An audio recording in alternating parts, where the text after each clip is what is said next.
Hello, میرا نام ہے سید مزمل۔ کل بے نظیر بھٹو صاحبہ کی برسی تھی، جو کہ پاکستان کی 2 بار کی وزیر اعظم تھیں، اور ہم سب جانتے ہیں کہ 27 دسمبر 2007 کو ان کو لیاقت باغ کے جلسے میں گولیاں مار کر شہید کر دیا گیا۔ اب یہ سٹوری، اس کے بہت سے عرصے میں آپ نے بہت سے حقائق سنے ہوں گے، آپ ان سے شناسا ہیں، آپ جانتے ہیں ان چیزوں کو، آپ کے علم میں ہیں،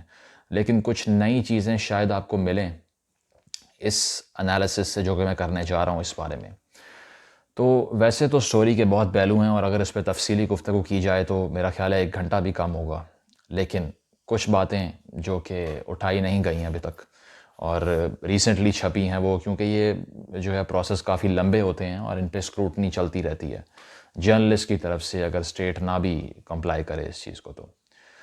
ہوتا ہے اس طرح سے ہے کہ بے نظیر صاحبہ چونکہ ملک بدری کے بعد سیلف ایگزائل میں باہر موجود ہوتی ہیں، اور لنڈن میں، دبئی میں ان کا پڑاؤ ہوتا ہے اکثر، تو آخر کار اتنا عرصہ پاور سے باہر رہنے کے بعد ایک ڈیل کر لی جاتی ہے جو آپ کو معلوم ہے، اور مشرف صاحب کو جو ویسٹرن کنٹریز کی جو گورنمنٹس ہیں، وہ ان کے جو لیڈران ہیں، وہ گارنٹی کرتے ہیں کہ آپ صدر رہیں گے، لیکن ان لوگوں کو واپس آنے دیں اور ان سے ڈیل کروا دیتے ہیں آپ کی۔ اس طرح یہ ہوگا کہ آپ لوگ جو ہے وہ ڈیموکریسی کی طرف ایک ٹرانزیشن ہو جائے گی ملک کی، جو کہ فی الحال ڈکٹیٹرشپ کی طرف ہے صرف، اور آپ سے بھی بات چیت ہوتی رہے گی۔ تو ویسٹرن کنٹریز تو ویسے ہی بڑا پسند کرتے ہیں مارشل لاء کو پاکستان کے اندر۔ اس کی وجہ یہ ہے کہ ان کو پھر بل پاس کروانے کی ٹینشن نہیں ہوتی، بڑے بڑے فیصلے امپلیمنٹ کروانے کی ٹینشن نہیں ہوتی، وہ ایک بندے کو فون کرتے ہیں، ان کا کام ہو جاتا ہے،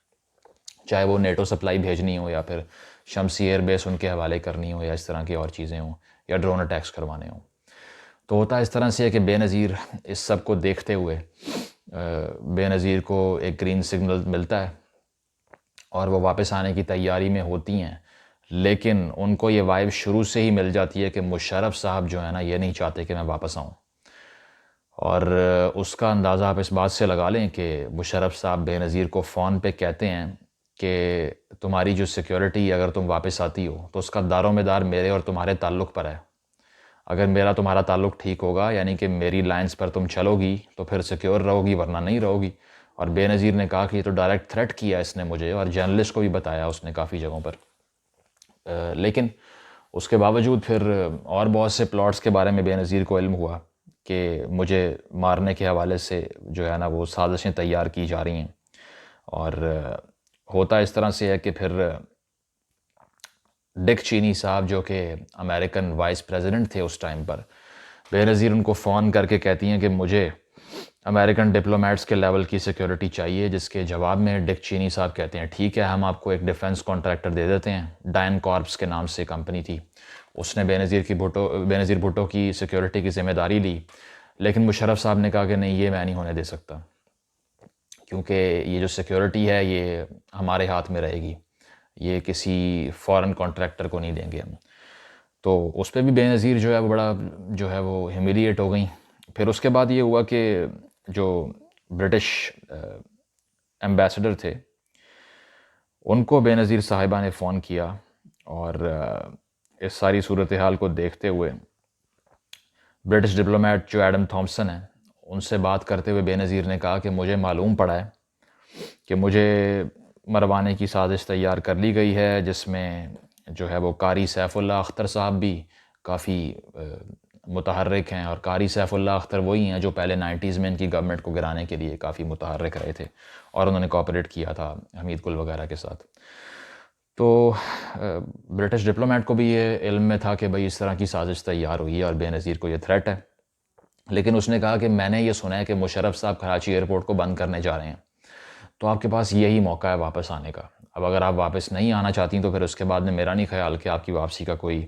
امکان باقی رہے گا۔ اور بے نظیر نے ہمیشہ کی طرح جو ہے وہ ایک کریجیس سٹیپ لیا، اور جس طرح سے آپ اور میں جانتے ہیں اس صورتحال کو کہ وہ اکثر دفعہ کافی نڈر بن کے سامنے آتی تھی، اور مردوں سے زیادہ ہمت انہوں نے دکھائی ہے بہت سے ایشوز کے اندر، چاہے ان کی تصویریں پھینکوائی گئی ہوں جہاز سے، یا کچھ بھی کیا گیا ہو، یا ان کے خلاف کیس بنوائے گئے ہوں، یا پھر ان کو جو ہے وہ بریفنگ دینے سے انکار کیا گیا ہو اٹامک پاور کے حوالے سے اور چیزوں کے حوالے سے۔ تو پھر یہ ہوتا ہے کہ جی وہ واپس آتی ہیں، اور وہ اس چیز کو سینس کرتی ہیں کہ شاید دوبارہ موقع نہ ملے، اور میں نے بہت عرصے باہر گزارا ہے اور اب میں مزید باہر انتظار نہیں کر سکتی. I have to land in the field. تو کراچی ایئرپورٹ پر اترتی ہیں اور ایک عوام کا سیلاب امڑ آتا ہے، اور ان کی جو پاپولیرٹی ہے اس میں کوئی شک ہی باقی نہیں رہتا کہ ہے.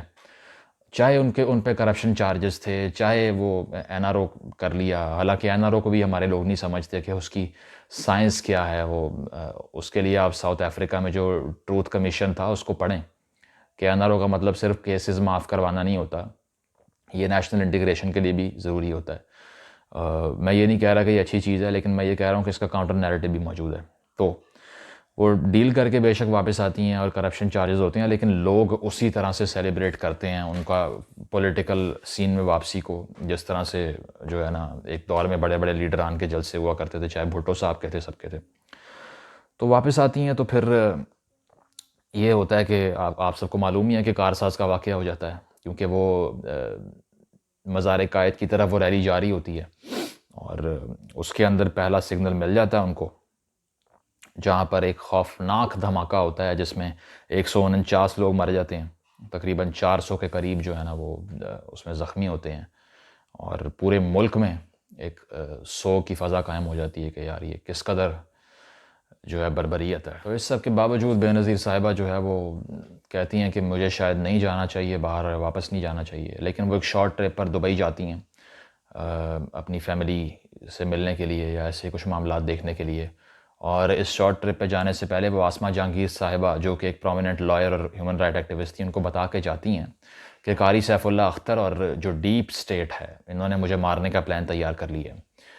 اب آسمہ کو بھی بعد میں کچھ انفارمیشن ملتی ہے اس بارے میں، اور جب دبئی میں موجود ہوتی ہیں بے نظیر بھٹو صاحبہ تو آسمہ انہیں میسج کرتی ہیں اور کہتی ہیں کہ واپس مت آئیے گا،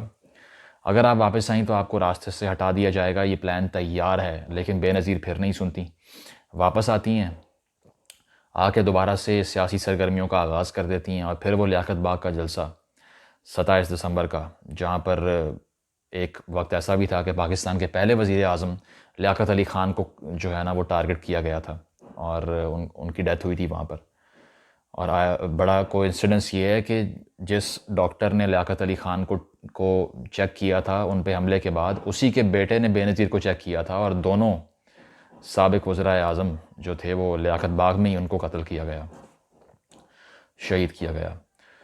تو اس ساری صورتحال کو دیکھتے ہونے کے باوجود بے نظیر کہتی ہیں کہ اب میں پیچھے ہٹنے کا راستہ موجود نہیں ہے میرے پاس، میں نہیں جاؤں گی، اور واپس آ جاتی ہیں. اور وہ جلسہ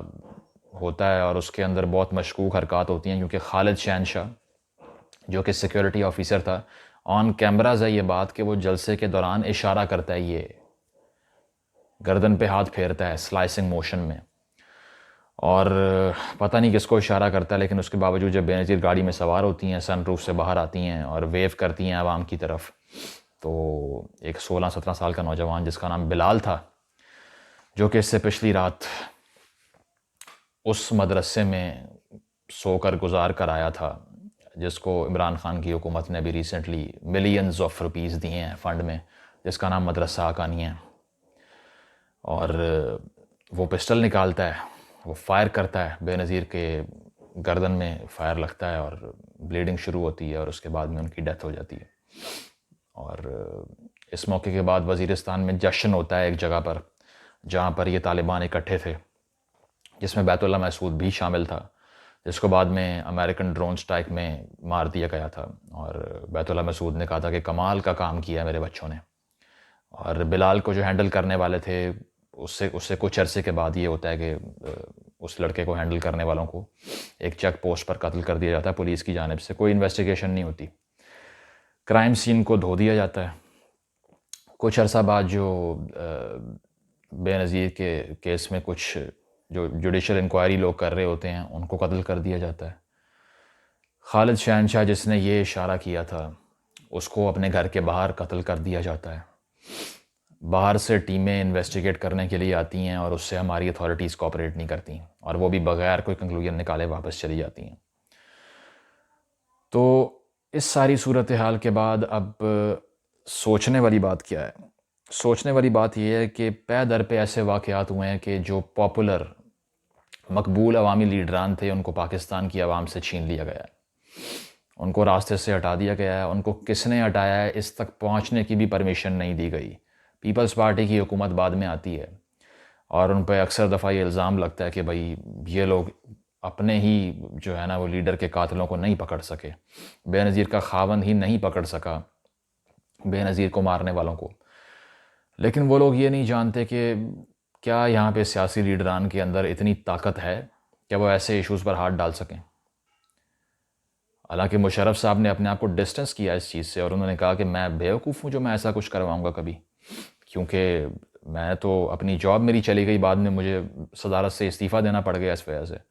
تو میں کیوں کروں گا اس طرح کا کوئی کام۔ اور کیس بھی چلتا رہا، لیکن آج کل وہ دبئی میں ہے کمر درد کے سلسلے میں، کوئی واپس نہیں لا سکتا ان کو۔ تو یہ چیز ہے کہ اس طرح کے معاملات پاکستانی عوام کو یہ سوچنے پہ مجبور کرنا چاہیے ان کو کہ کیا ایسی چیز ہے کہ لاکھوں کروڑوں ووٹ لے کر آنے والے عوامی طاقت سے آنے والوں کو 2 منٹ میں اس طرح سے ایلیمنیٹ کر دیا جاتا ہے اور اس کے بعد کچھ نہیں ہوتا، اور آج تک اس کیس کا کچھ نہیں ہوا، نہ ہی کبھی ہوگا، کیونکہ چاہے وہ کرائم سین کو دھونا ہو یا اور چیزیں ہوں یا اور چیزوں کی اور لوگوں کی انوالومنٹ ہو، لیکن بات وہیں پر آ جاتی ہے کہ جو عوام کا ووٹ ہے اس کا جو کانفیڈنس جن لوگوں پر ہے ان کی وقت کوئی نہیں ہے۔ اگر ہوتی تو اتنا بڑا واقعہ کہ ایسی خاتون جس کو پوری دنیا سیلیبریٹ کرتی ہے، جو UN میں جنرل اسمبلی سے خطاب کرنے کے لیے جاتی ہے، ساری دنیا کے لوگ اٹھ کے کھڑے ہو کے کلیپ دیتے ہیں، اس کو تالیاں بجاتے ہیں، جس کا ٹائم میگزین کے فرنٹ پیج پہ تصویر آتی ہے، جس کی اور دنیا کی سب سے افیکٹو خواتین کی لسٹ میں جس کا نام آتا ہے، جو کہ مسلم دنیا کی پہلی وزیر اعظم بنتی ہے، جس کی ایک بین الاقوامی شہرت تھی، جو کہ وومن ایمانسپیشن کا ایک سمبل تھی اور ڈیموکریسی کا ایک سمبل تھی، اس کو اتنی آسانی سے موت کی نیند آپ سلا دیتے ہیں لیکن کچھ بھی نہیں ہوتا۔ تو یہ پاکستانی عوام کے لیے لمحہ فکری ہے کہ وہ دیکھیں کہ کس کے ہاتھ پہ خون ہے بے نظیر کا۔ بہت شکریہ۔